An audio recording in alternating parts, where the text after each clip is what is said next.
Après une bonne trentaine de tunnels, petits et grands, nous sommes enfin arrivés en Toscane, à Lucca plus précisément, à une vingtaine de kilomètres de Pise. Le soleil est au rendez-vous, ça annonce que du bon. Allez, comme d'habitude, je vous fais la petite visite guidée de la maison. Vous voyez les alentours, les environs, on est en campagne. Donc je vous emmène, elle est ici. Ici, on arrive sur une petite terrasse où on pourra manger s'il fait assez beau. Et puis je vous emmène découvrir l'intérieur. Allez, bienvenue.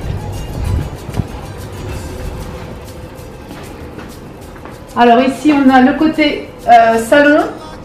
Donc 3 canapés, je pense que ça devrait suffire.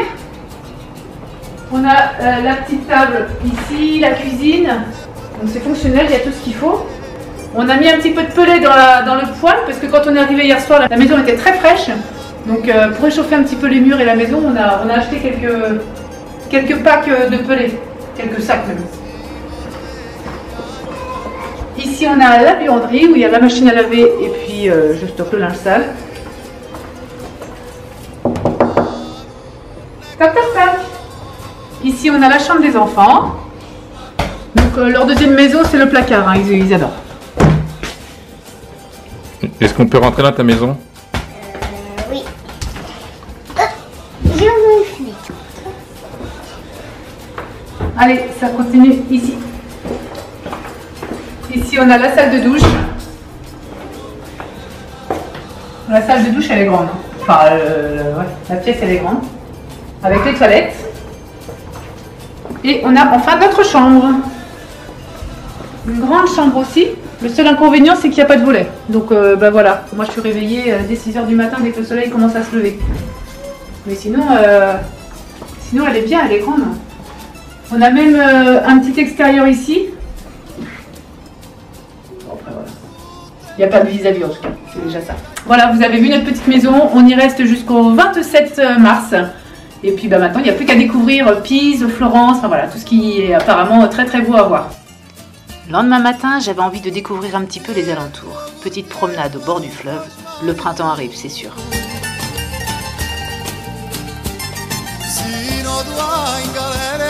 Puis enfin le moment tant attendu. On l'imaginait, on l'a espéré, rêvé. Pencherait-elle beaucoup, pas beaucoup? Serait-elle aussi jolie qu'on le dit? Est-ce qu'il y a quelque chose qui n'est pas droit? Où Là-bas. Ah bon, on va aller voir ça. Tadam! La tour de Pise.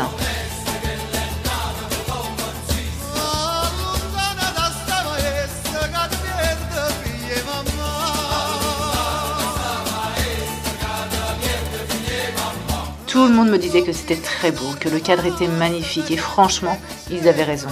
L'ensemble cathédrale, baptistère, tour de Pise est juste sublime.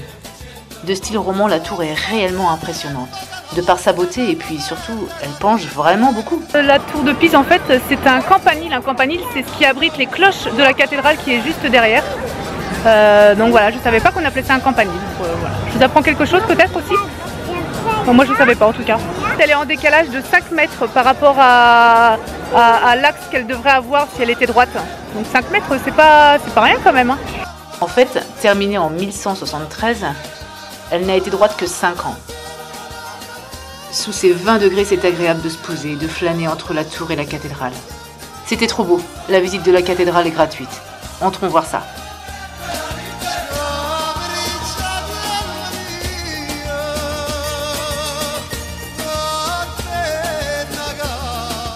En fait, je vois bien que je saoule mes enfants avec ces visites. Ils n'ont pas levé le nez une seule fois pour regarder les peintures ou autres. Seules les bougies LED les ont intéressés. Et puis, les fameux traducteurs. Bon, nous, la traductrice, c'était Mamie. Quelle mamie? Mamie Renée. C'est pas gagné, hein, la transmission de l'amour des cathédrales. C'était une très belle après-midi. On avait l'impression d'être en vacances. Le soleil, les touristes, un lieu agréable pour s'y promener. Tous les ingrédients étaient réunis. Il est temps de rentrer maintenant. À très vite.